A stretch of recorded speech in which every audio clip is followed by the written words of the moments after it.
Olá pessoal, bom dia. Eu sou Natália Florencio, editora do bb.com.br.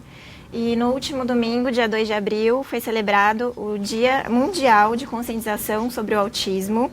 E hoje nós vamos falar sobre esse assunto, sobre esse transtorno do neurodesenvolvimento da criança, que, segundo estimativas, afeta 2 milhões de crianças só no Brasil. E para falar sobre esse tema, a gente está aqui hoje com a presença de 2 convidadas especiais. A doutora Miriam Hevers, ela é psiquiatra infantil e ela faz parte do PROTEA, que é o Programa de Transtorno do Espectro Autista do Instituto de Psiquiatria do Hospital das Clínicas aqui de São Paulo. E com a Aline Vicente, que é do canal Dia a Dia de Mamãe, que é mãe da Sara, de 1 aninho, e da Laura, de 2 anos e 10 meses, que é autista. Tia, obrigada pela presença de vocês. Para começar a nossa conversa hoje, a gente sabe que o autismo ele pode ter fatores genéticos e ambientais associados, né, às causas. Mas essas causas elas continuam, na verdade, sendo um mistério, né, para a ciência. Doutora, quais são os estudos? O que os estudos apontam hoje em relação a isso, ao que provoca o autismo? O autismo ele é um transtorno considerado poligenético e multifatorial, que significa que são vários genes associados que têm envolvimento com o transtorno e muitas causas ambientais, a maioria delas ainda desconhecidas. As que nós sabemos que são bem marcadas são algumas coisas que acontecem na gravidez. Então, sempre que a gente pensa no ambiente do autismo, é o ambiente intraútero e o ambiente perinatal, logo após o nascimento. Não é uma causa ambiental, por exemplo, quando a criança já tem 2, 3 anos de idade. As causas mais frequentes são infecções, uso de substâncias ilícitas, álcool, fatores poluentes ambientais, agrotóxicos. Então, essas questões são bem importantes de serem questionadas durante a anamnese. E em relação à interação, a gente sabe que o autismo ele afeta três grandes áreas, vamos falar assim, né? Que é a interação social, a comunicação e o comportamento. E quais são as principais características que a gente pode falar da criança autista? Hoje nós falamos em comunicação social. Então, as de 3 foram para 2 grandes áreas, né? A comunicação e a interação social ficaram numa só. Então, o primeiro sintoma geralmente é do contato ocular. Mas é uma interação social diferente do esperado para a idade da criança e comportamentos restritos e estereotipados, que podem ser desde aquelas estereotipias, sempre quando é falado em autismo, lembra do balanceio, né? O balançar ou o flapping, que é o balançar as mãozinhas. Mas podem ser essas específicas e podem ser comportamentos repetitivos, como, né, a Aline estava falando da Laurinha, que ela faz ecolalia, que é a repetição de uma frase ou de uma palavra fora do contexto que ela deveria ser usada. Então, são os principais nichos de sintomas do transtorno. E a gente sabe, então, também que nem todas as crianças vão apresentar todos esses sintomas, né? Que acho que é o que acaba, às vezes, dificultando mais o diagnóstico, até que os pais possam perceber que tem algo de diferente.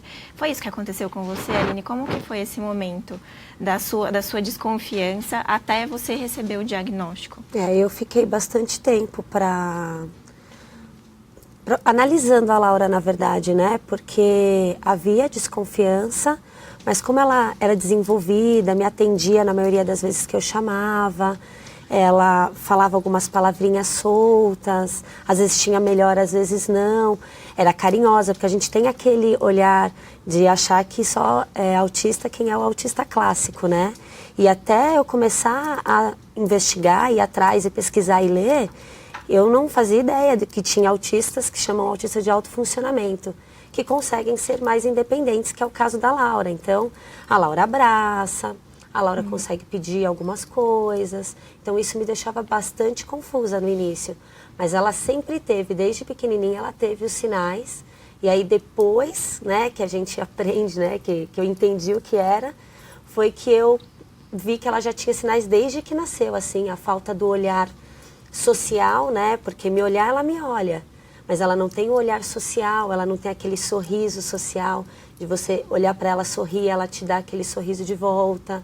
Ela não compartilhava as coisas comigo, ela demorou para dar tchau, até hoje o tchau dela é assim, ela não dá tchau assim.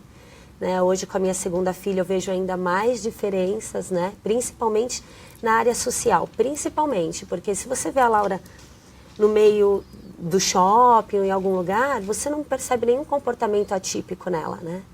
Mas se você conviver com ela, você começa a perceber as estereotipias, a ecolalia, né? Então, por isso eu tive bastante dificuldade, fiquei quase um ano até chegar no diagnóstico.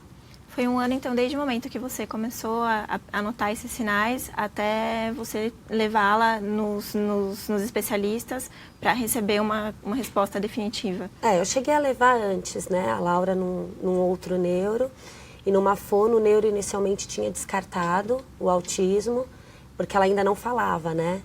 Então, porque quando ela começou a falar que começou a ecolalia, aí eu tive quase certeza, porque é uma característica muito específica do autista, assim. Pesquisando, eu não encontrei em nenhuma outra criança, não sei, a doutora pode falar com mais propriedade, que tem essa característica de ecolalia, assim, permanente. Porque a criança, quando começa a falar, tem um pouco de ecolalia, mas depois para, né? E ela continuava. Então, isso começou a me pegar. E a escola, que ela entrou na escola e não interagia com ninguém, não interagia com nenhum amiguinho. E era tudo pegando a mão, mesmo falando, ela pegava na nossa mão para fazer as coisas. Que é o que dizem de usar os pais como uma ferramenta, né, doutora? É o uso do outro como um objeto, né?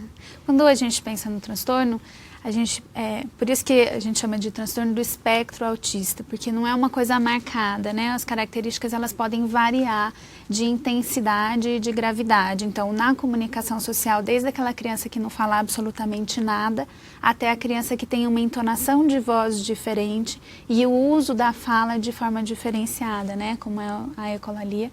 Mas a ecolalia entra como um movimento restrito repetitivo.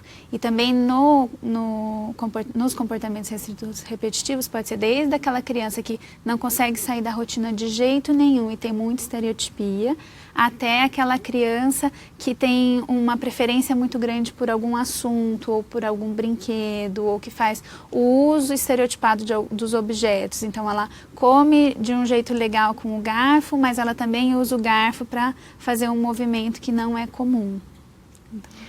Bom, e a gente pediu para que 3 mães pudessem contar pra gente, que 3 mães que são influentes nas redes, que estão aí, compartilham o dia a dia delas com as seguidoras, e a gente pediu para elas contarem como foi essa descoberta, como elas souberam do diagnóstico dos filhos, e a gente tem um vídeo para assistir, vamos lá?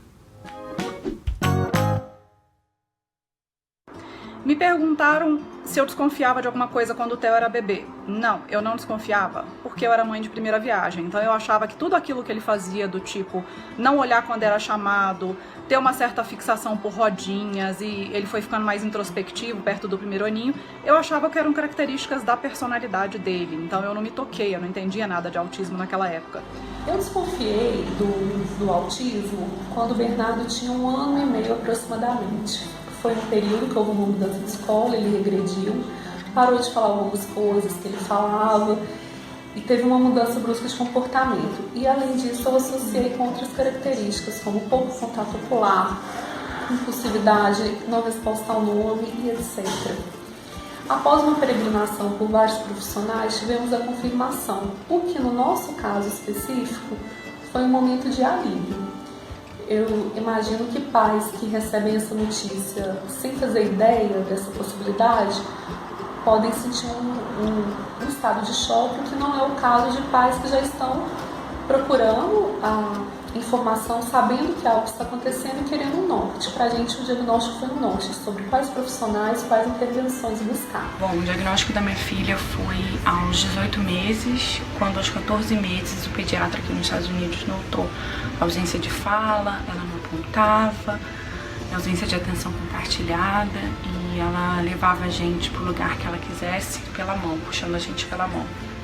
Então ela fez uma avaliação multidisciplinar, consulta com o neuropediatra, aos 18 meses foi fechado o diagnóstico de transtorno do espectro do autismo. O diagnóstico é aquele momento em que parece que não é você que está ouvindo aquilo. Enquanto o médico fala seu filho tem autismo, você só quer fugir dali, você entra em negação. É um momento que eu não desejo para ninguém. Só quem passou por isso sabe como é doloroso. E a gente entra num luto depois, que é como se você tivesse perdido aquele filho que você idealizou, né? O filho que ia para a escola X, que ia fazer intercâmbio, que ia fazer faculdade, que ia casar. é como se você desconhecesse a criança que você tem ali, né? Você ganha um filho novo. Mas a verdade é que depois você vai aprender a amar esse filho novo. E você vai ver que tem alegrias no meio disso tudo, porque a gente se transforma, eles nos transformam, eles nos ensinam a ver a vida de um ângulo melhor, de um ângulo diferente. Então eu acho que a gente evolui muito nessa experiência enquanto ser humano mesmo. E eu acho que se a gente tem que passar por isso, né? Todo mundo tem que subir uma montanha na vida. Se essa é a minha montanha, então eu prefiro subir cantando e olhando a paisagem do que reclamando que meus pés estão machucados. Então é isso que eu acho que a gente deve pensar quando passa por essa situação. Corra atrás, estude, que o diagnóstico não vai definir o futuro do seu filho. O que vai definir o futuro do seu filho é o quanto que você faz agora por ele, o desempenho que você tem, o quanto que você pode ajudá-lo a ser um adulto mais funcional, mais independente. É isso que importa.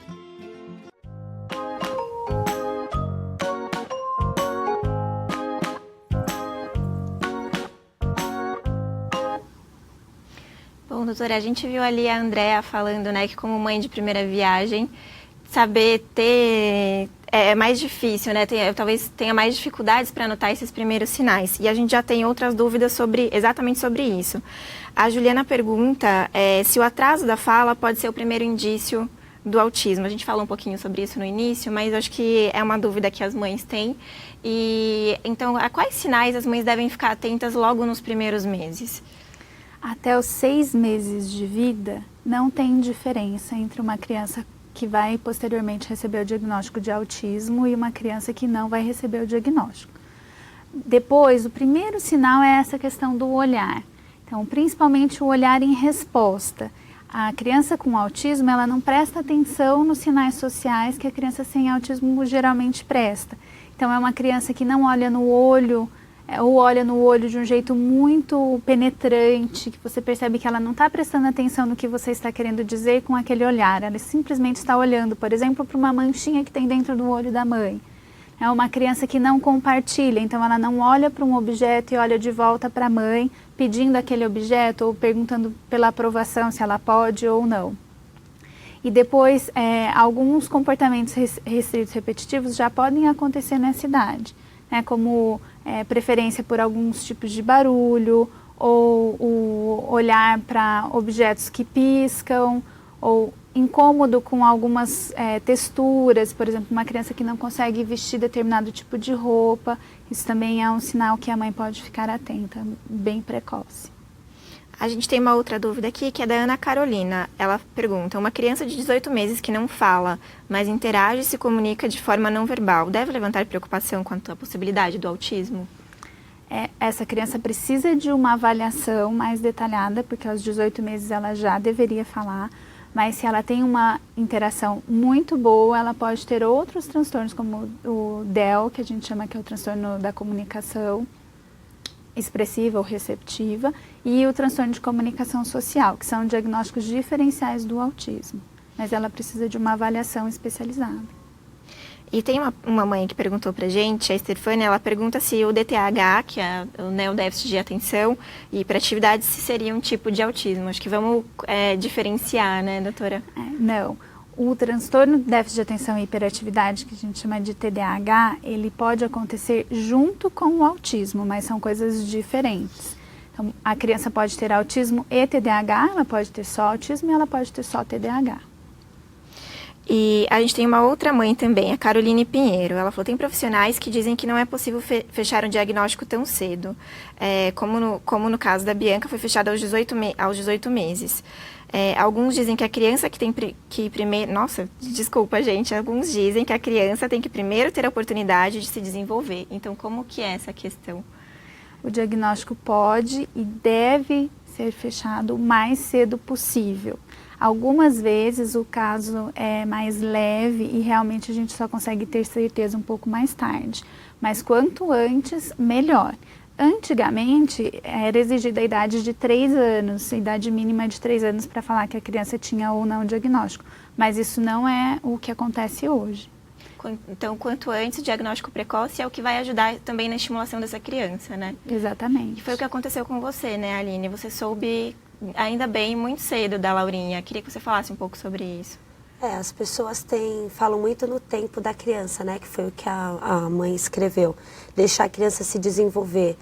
a Laura, como ela não observa a gente, né? Como ela não tem essa necessidade social, ela não aprende as coisas naturalmente, né? Então, ela não me observa para comer sozinha, ela não fica me olhando para saber como que eu arrumo uma cama, como que eu escovo os meus dentes, né? Não é natural isso nela, né? Ela não tá me olhando e buscando, deixa eu imitar a minha mamãe, porque eu quero ser igual a minha mãe faz isso, né? Ela não é assim, não funciona assim. Então, eu preciso ensinar. Se eu esperasse, né, ela se desenvolver, ela estaria hoje mais atrasada ainda, né? Porque ela precisa de um desenvolvimento personalizado, um desenvolvimento guiado, né? Então, o quanto antes a gente conseguir observar e levar essa criança num profissional especializado para ajudar, eu tive que mudar toda a minha forma de ser mãe com a Laura, né? Eu falo que essa é uma das minhas maiores dificuldades, porque eu não posso ser a mãe que eu sou para a Sara, é uma, a mãe que da Laura é outra. E eu não posso fazer tudo que eu fazia antes com ela, eu tenho que falar com ela mais devagar, eu tenho que modelar as frases para ela poder aprender a responder da maneira correta. Então, se eu fosse deixar solto, ela não ia se desenvolver, ela não ia estar como ela está hoje. Então, é muito importante. Eu estou tentando frisar muito isso de todas as crianças têm um tempo médio para fazer as coisas, né? Mas não fique esperando e nem focando. Eu ouvia muito assim, mas o fulano falou com 4 anos, o Beltrano falou só depois dos 3 anos e meio, né? Não foca nessas exceções, né? Eu queria que a Laura fosse os 95%, não os 5%, né? Então eu fui atrás para ver o que tinha de errado, porque esse 5% está fora da curva, né? Existe alguma coisa errada com esse 5%, independente dessa pessoa não ser autista. Mas ela teve um atraso de desenvolvimento. Eu não queria que a Laura permanecesse nesse atraso por muito tempo. Eu queria que a Laura tivesse equiparada com os amiguinhos, fazendo as coisas junto com os amiguinhos. A minha preocupação era a alfabetização, era a fase escolar, que eu sabia que ela poderia ter alguma dificuldade se eu não fizesse a intervenção precoce. Quanto antes, né? E doutora, a gente tem uma outra dúvida. A Amanda, ela pergunta, não existem exames para o diagnóstico? Né? Que eu acho que é a principal dúvida das mães. E o diagnóstico do autismo realmente é clínico. Então vamos falar um pouquinho sobre isso. O diagnóstico é clínico, não existe nenhum exame de imagem ou de sangue que ajudem no diagnóstico de autismo. Geralmente são solicitados alguns exames para excluir outras causas genéticas que podem se associar. Mas o diagnóstico de TEA é essencialmente clínico. Os pais às vezes saem da consulta até angustiados, né? Como que você ficou um tempo com o meu filho e já vem falar que ele tem esse diagnóstico? Porque é um olhar treinado e nós temos os critérios diagnósticos para nos guiar, mas eles são critérios clínicos, não são critérios laboratoriais. É diferente de falar assim, seu filho está com uma infecção, porque aqui no exame o número devia dar abaixo disso e deu acima. Então, para o autismo é isso, a gente espera que ele tenha uma determinada quantidade de comportamentos numa idade que ele não está apresentando. E a somatória desses fatores faz com que a gente chegue ao diagnóstico, mas é só na observação. E é isso que vocês fazem lá no Protea. Como que é a equipe multidisciplinar? Como que é o diagnóstico? Como que é? O diagnóstico, a criança chega no Protea e é feita uma avaliação com o médico, que coleta toda a história da criança, desde antes do nascimento, né, a história gestacional da mãe, até hoje, como a criança está. E esse médico solicita as avaliações complementares, que podem ser com a equipe de fonoaudiologia, neuropsicologia, genética, neurologia e equipe de pedagogia. E aí, depois de toda a avaliação, o caso é discutido com a equipe como um todo, e aí é dada a devolutiva para os pais com o diagnóstico, né, se fechou ou não, e o encaminhamento da criança. E aí vem a parte, então, das terapias, né, que eu acho que é o que a Aline também estava falando, dessa importância de começar cedo. Quais são as principais terapias que as crianças autistas vão fazer e que vão ajudar a estimular o desenvolvimento delas? Cada criança demanda um tipo de terapia, então tem criança que precisa mais da fono, tem criança que precisa mais da pedagoga, tem criança que precisa mais da psicologia. Normalmente os autistas precisam muito de fono e de terapia cognitivo-comportamental, algumas crianças o ABA, né, que é o mais definido para o TEA. Então essas são as principais. Também algumas mães buscam outras terapias, como musicoterapia, ecoterapia, que é terapia com cavalo, que é bem legal. Terapia ocupacional, que faz a integração sensorial para alguns autistas, é bem importante, mas cada caso é um caso. E como que é com a Laurinha, Aline? Quais terapias ela tem feito desde que você soube do diagnóstico? A Laura faz fono, né, 2 vezes na semana, faz terapia ABA, que é a terapia comportamental, né, para ajustar alguns padrões que ela precisa seguir, né, para se ajustar à sociedade, né. Então, ela faz a terapia ABA e faz a terapia ocupacional, porque ela tem alguns problemas sensoriais, principalmente com a alimentação. Ela só come a mesma comida, tem, assim, não aceita ficar molhada. Quando o nariz escorre, ela também fica bem aflita. Então, a terapia ocupacional ajuda. Ela tem evoluído bastante, graças a Deus. Ai, que bom. Bom, gente, para quem está chegando agora, hoje a gente está aqui falando sobre autismo e a gente está com a presença da doutora Miriam Hevers. Ela é psiquiatra infantil do Protea, que é um programa de transtorno do espectro autista do Instituto de Psiquiatria do Hospital das Clínicas aqui de São Paulo. E com a Aline Vicente, que vocês já devem conhecer das redes, que ela é do canal Dia a Dia de Mamãe, mãe da Sara, de 1 aninho, e da Laura, de 2 anos e 10 meses. E a gente tem pergunta, a gente estava falando aqui sobre as terapias, uma mãe compartilhou com a gente, a Elisa Andrade. Meu filho tem 3 anos e começou a fazer a terapia há 1 semana. Eles me passaram que ele é um autista visual. Gostaria de saber como um autista visual pode desenvolver a fala. Todos os autistas são mais visuais, então a dica visual é muito importante para ele. O uso da comunicação alternativa, que nós chamamos, o mais famoso é o PECS, que é o uso da imagem. Então, ao invés de eu pedir água, eu mostro um copo de água e eu entendo que eu tenho que dar água para aquela criança. Ele favorece o desenvolvimento da linguagem posterior. Então, é bem importante que às vezes as pessoas falam assim, mas ele vai ficar acostumado a usar a figurinha e não vai tentar falar. Pelo contrário, com o uso da figura, ele vai entender como é importante se comunicar e aí ele vai tentar outras formas, inclusive a fala ou apontar, algum outro tipo de comunicação.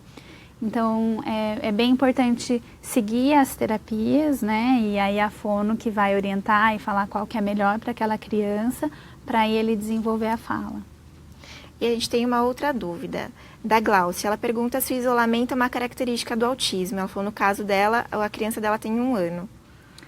O isolamento é uma característica-chave do autismo, mas ele não é só do autismo. Uma criança que tem uma ansiedade social pode apresentar um isolamento também, por isso que tem que ter essa somatória de sintomas para fechar o diagnóstico. Uma criança de 1 ano muito isolada, é importante que faça uma avaliação com um especialista para ver se tem os outros sinais para fechar o diagnóstico de autismo ou de algum outro transtorno. Tem algumas mães que estão perguntando de um assunto que a gente falou lá no início, que é o caso da Laura, sobre a ecolalia. Então, eu queria que a gente retomasse só um pouquinho para explicar para quem está chegando agora exatamente o que é.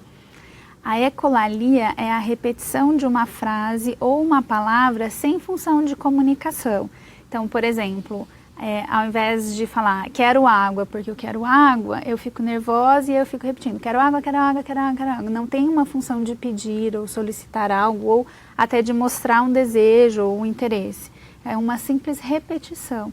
Pode ser de uma palavra, pode ser de uma frase, pode ser de uma sílaba. Né? É bem comum nos autistas essas três formas.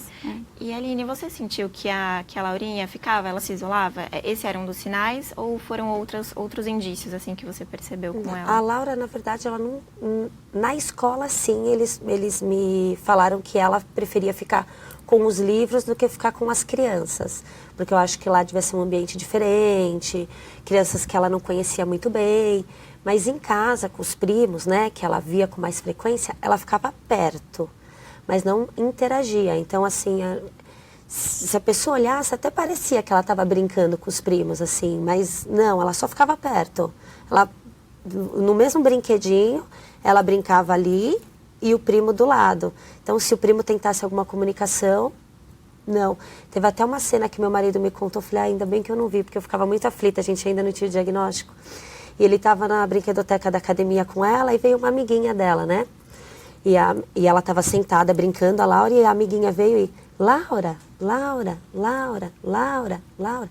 No ouvido dela, ele falou assim, Aline, acho que ela deu uns 3 gritos no ouvido da Laura. A Laura continuou fazendo as coisas como se a menina não tivesse ali. Assim, então, é natural, né? A pessoa te chamar, você ia olhar. Então, assim, o que eu observava muito, que quando eu falei que ela me olhava sempre, que ela me atendia o meu chamado, era o meu chamado. O olhar era para mim.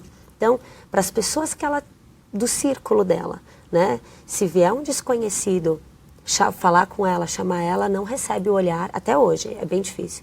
Não recebe o olhar e não recebe a resposta dela, não recebe. Indivíduos que ela não conhece, não recebem nenhum tipo de interação com ela. E como que é hoje a interação dela com a Sara? Você contou nas redes, né, que no início ela não queria muito fazer carinho assim que a Sara nasceu, e que hoje a Sara demanda muito dela, Sim. né? A solicita demais. Sim. E às vezes ela se incomoda um pouquinho. Eu queria Sim. que você falasse sobre isso. Foi bem duro para mim, porque eu engravidei da Sara querendo que ela tivesse uma irmã para brincar, porque até então eu ainda não quando eu comecei, né, a tentar engravidar, eu não desconfiava que a Laura fosse autista. Então eu queria engravidar para dar uma irmãzinha, para ela brincar de boneca, compartilhar as atividades dela. E quando a Sara nasceu, isso não aconteceu, assim. Eu via outras crianças nascendo, os irmãozinhos curiosos, né? Ai, deixa eu ver, é um nenê. Ela nem se importou, ela nem ligou. Para ela foi como se nada tivesse acontecido. As pessoas perguntavam, ela sabe que tem um bebê na barriga?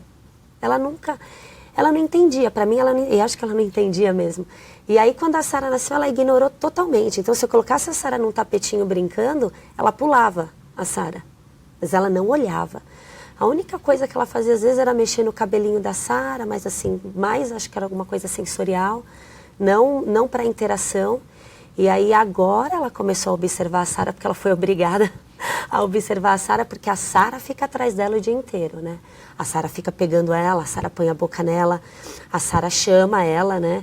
Laura, Laura, acorda ela, e ela é obrigada a interagir com a Sara. Então, são raros esses momentos em casa, mas às vezes acontece da Laura interagir um pouco com a Sara, que eu falo que a Sara é a melhor terapeuta dela, né? Fica puxando ela o dia inteiro, e a Sara é bem espertinha, e acho que a tendência é só melhorar mesmo esse lado da Laura de interação, né? Porque ela não tem escolha, não tem opção, né? Elas estão juntas e ela vai ter que interagir com a irmã. Sim. E a gente tem aqui uma dúvida que é em relação a esse contato mesmo da família. A Jana pergunta, como trabalhar, né, com a família também quando ela não aceita, tem vergonha de falar sobre o diagnóstico da criança? Queria saber, acho que você pensou sobre isso, você demorou, como que foi o momento em que você decidiu até abrir a sua história e compartilhar com os seus seguidores que a Laura era autista? Foi uma seguidora que me deu o alerta, né? Ela falou, Aline, a Laura pega sempre na sua mão, anda na ponta do pé.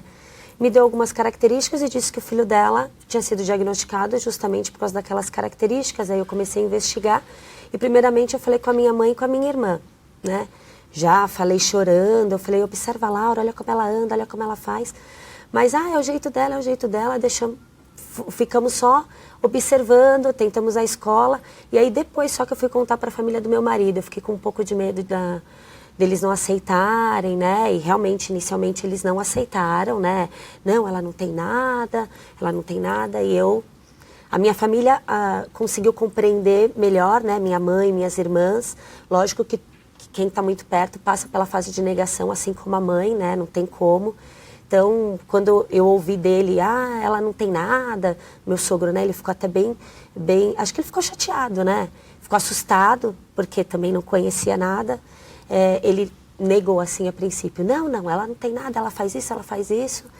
Aí hoje ele é o que mais me ajuda, assim, ele e a minha sogra se engajaram muito, né, então houve uma união da família, depois do diagnóstico da Laura, a família toda está engajada para ajudar. Então, todo mundo pergunta, como que eu tenho que falar com ela?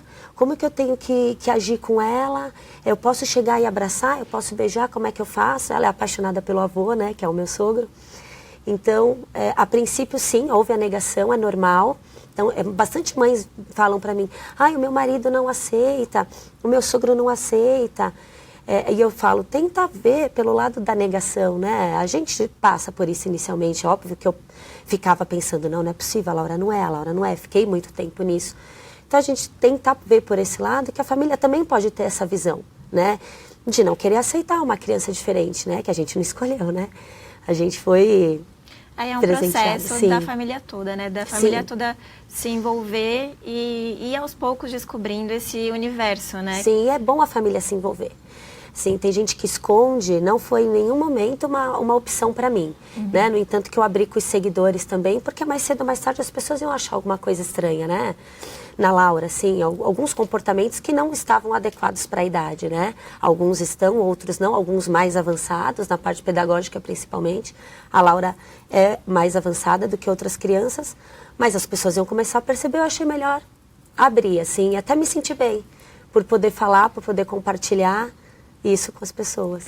Na verdade, esse processo de luto acontece com todo mundo que ama aquela criança, né? Então não é só os pais que vão sofrer esse impacto do diagnóstico, que vão ter que digerir essa novidade, como essa criança vai ser diferente. Os avós, os tios, os primos também vão ter que aprender o que é o autismo e os potenciais dessa criança. E o que é importante é isso. Que, na verdade, quando a gente dá um diagnóstico, o objetivo não é marcar, né? Colocar uma plaquinha na testa da criança e falar, essa criança é autista e você vai ter que tratar ela assim.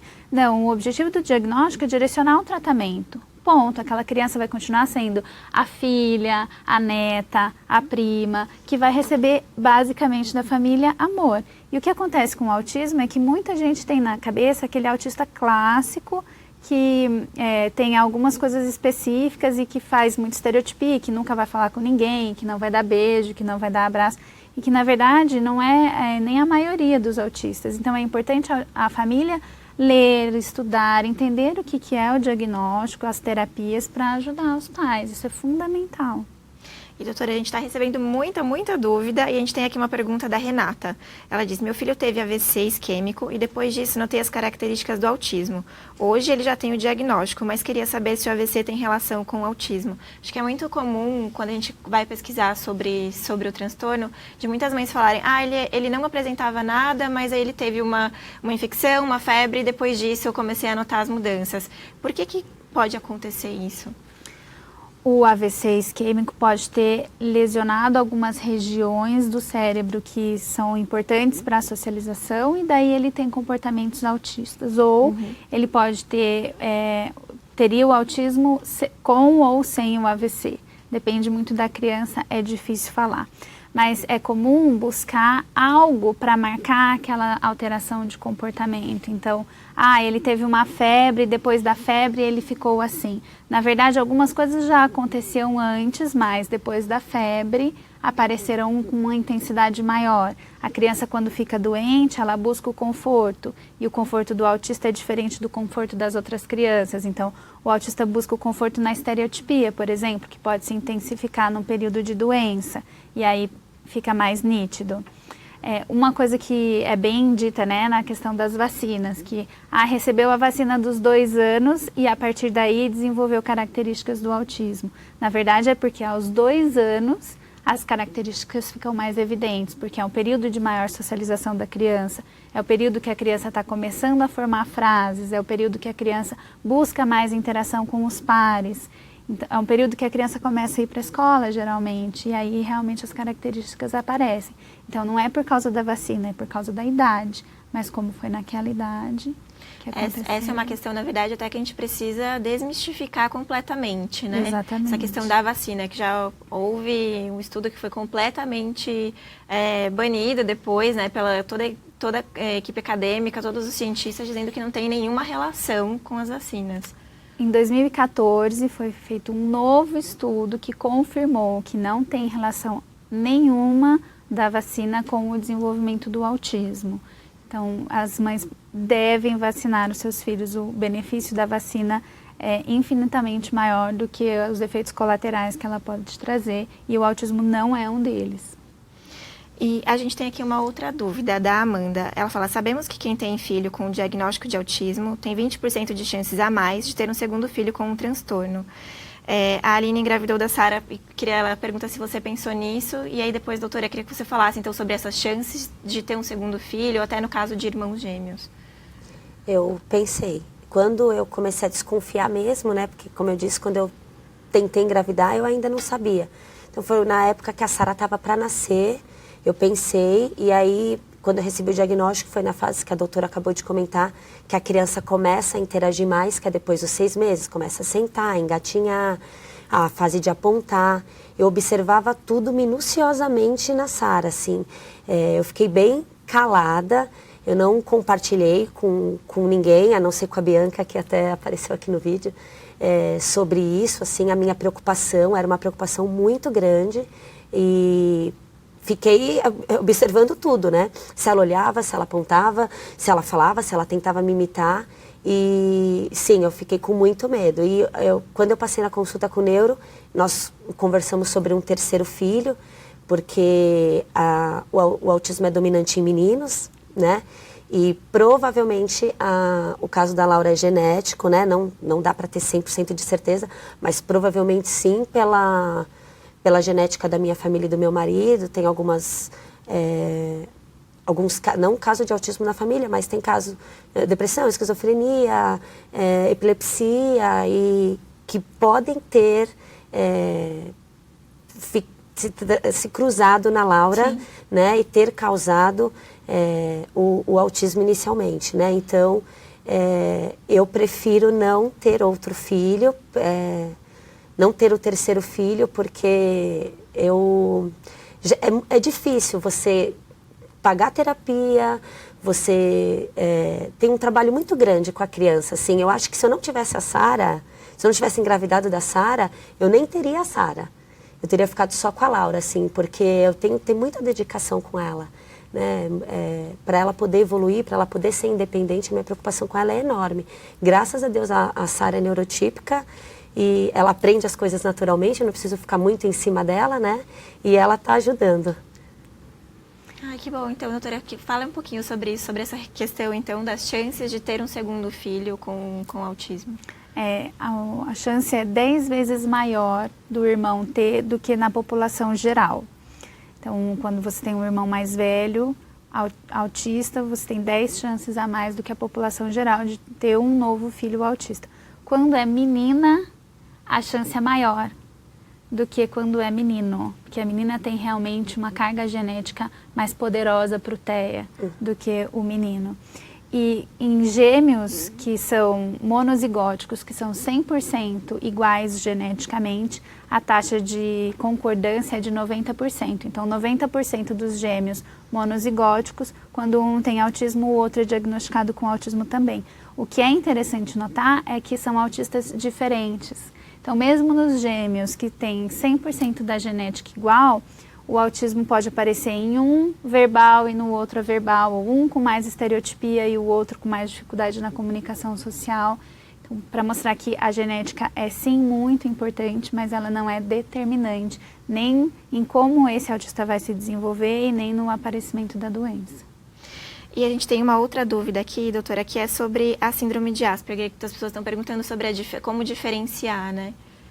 Na verdade, a síndrome de Asperger, ela entrava como um subtipo dos transtornos desintegrativos da infância no DSM-4.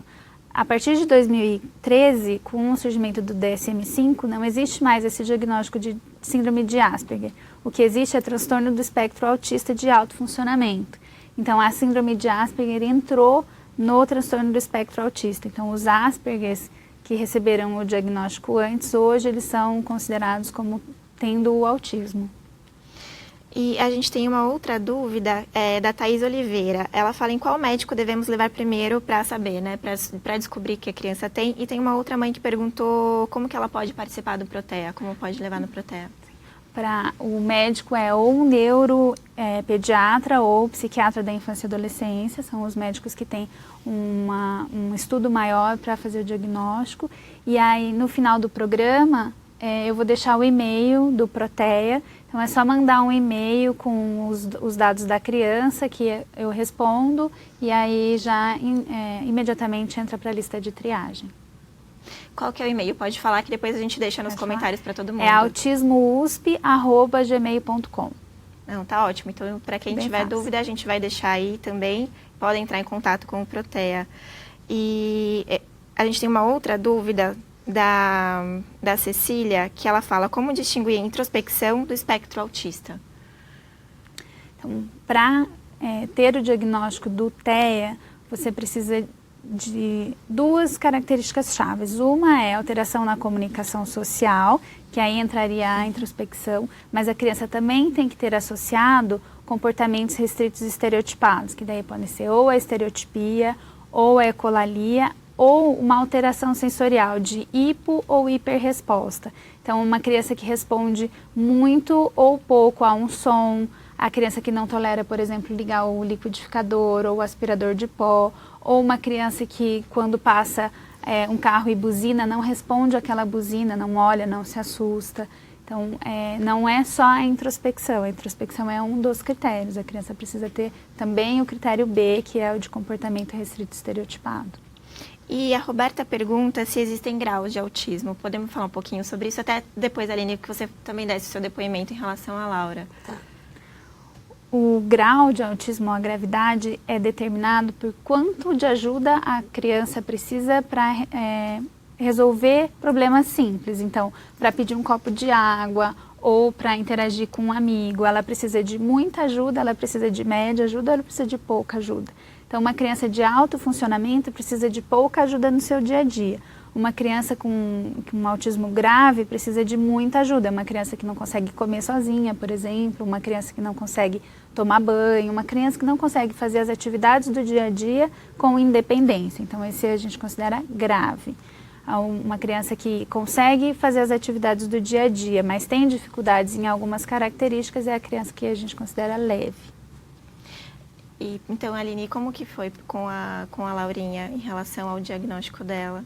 Então, o neuro, ele não falou o grau porque precisa das terapias, mas aparentemente a Laura tem um grau leve, né, de alto funcionamento, ela come sozinha, agora a gente está ensinando ela a tomar banho sozinha, ela aprende muito rápido. Então, hoje ela já, mamãe, quero água, mamãe, eu quero assistir uma televisão. Então, as dificuldades dela, como a doutora mencionou, que precisam de grande ajuda, são mais na parte social ainda. Que eu preciso mediar bastante ainda o contato dela com outras crianças, mas ela, no que ela precisa fazer sozinha, ela já consegue fazer muito bem.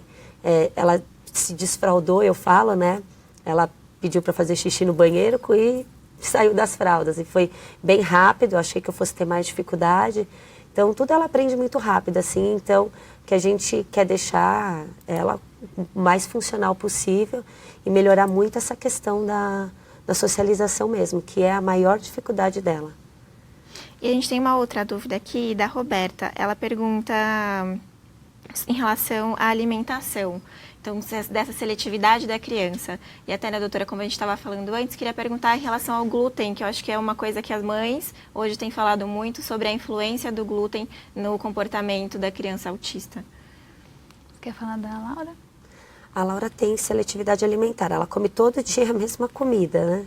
Eu consigo variar o frango e carne, mas a Laura não mastiga.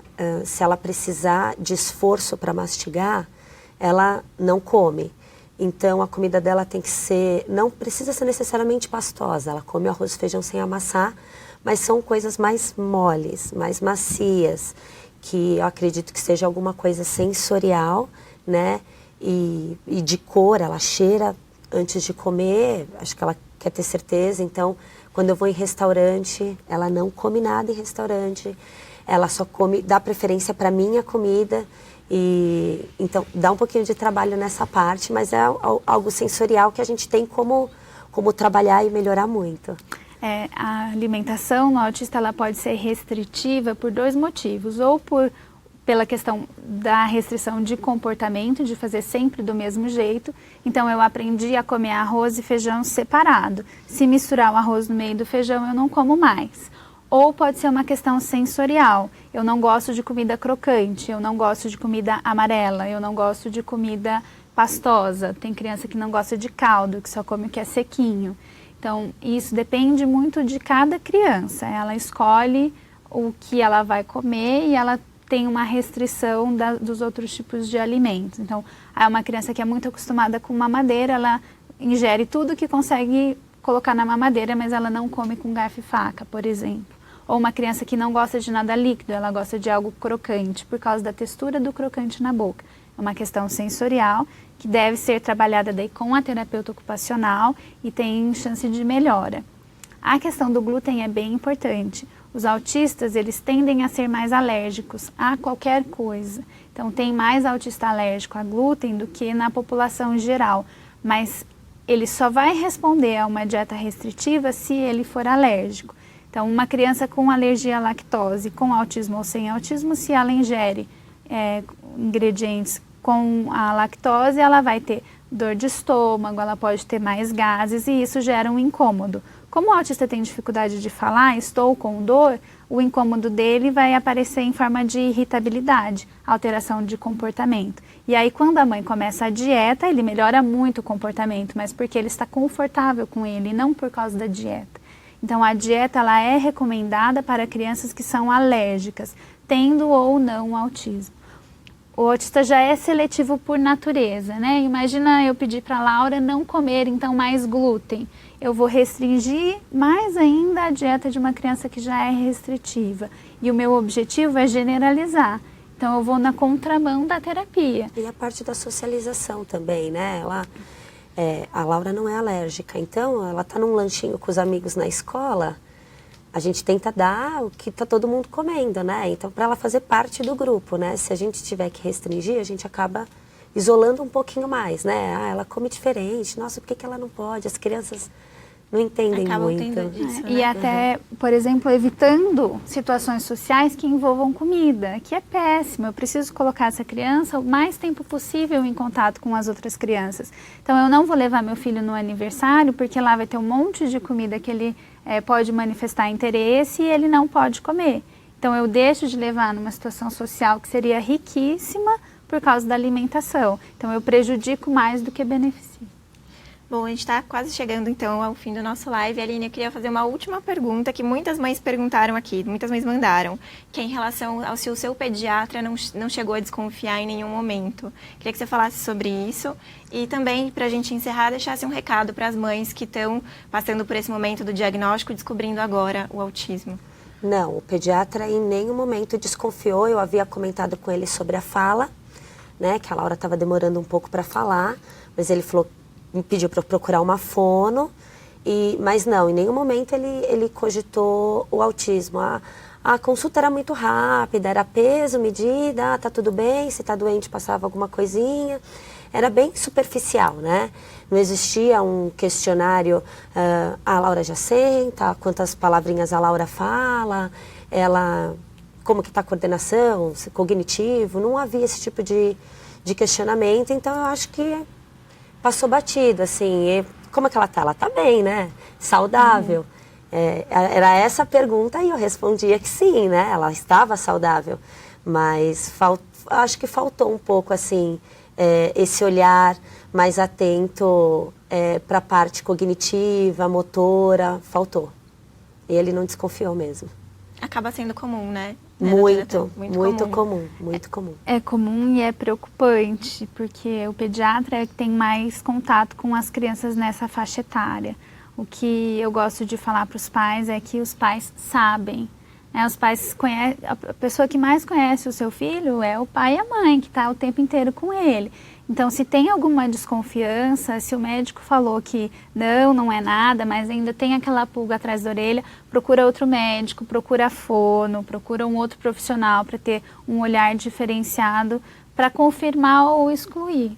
Bom, Aline, então eu queria que você deixasse um recadinho só antes de a gente encerrar para as outras mães que estão passando por esse momento. Se você está desconfiada, né, acha que não tem alguma coisa está errada com o seu filho, procure os profissionais, não tenha medo de diagnóstico. Eu escuto muitas mães falando, prefiro não ir. Você vai estar fazendo um bem para o seu filho, está colocando o seu filho em primeiro lugar. Para as mães que acabaram de receber o diagnóstico, procurem outras mães com filhos autistas. Nós conseguimos nos entender, nós nos compreendemos, né? Estamos passando pela mesma coisa. Procure ajuda, não fique sozinha. Se você precisar de ajuda também, de terapia, procure para você também, é importante. Você precisa estar centrada, precisa estar focada. Então, a dica que eu dou, que me ajudou muito, que foi fundamental para mim, foi ter encontrado uma amiga que também tem uma filha autista, assim, foi fundamental. Hoje eu não sei como eu estaria se a Bianca não tivesse me dado todo o apoio que ela deu. Então, se vocês quiserem me procurar, podem mandar e-mail, me mandar recado, que a gente vai se falando e vai se ajudando. Bom, gente, então muito obrigada. Queria agradecer a presença de vocês. Obrigada por estarem aqui hoje, compartilhando as suas experiências, Aline e doutora, respondendo as dúvidas das nossas leitoras. E, infelizmente, são muitas perguntas, acho que não deu tempo de a gente responder tudo, mas a gente vai deixar aí, então, o e-mail do Protea. Para quem tiver dúvida ainda, a gente vai tentar responder depois. E toda semana a gente está aqui com live, toda terça-feira, com um assunto diferente. Quem tiver sugestão pode mandar. E até a próxima terça-feira. Obrigada.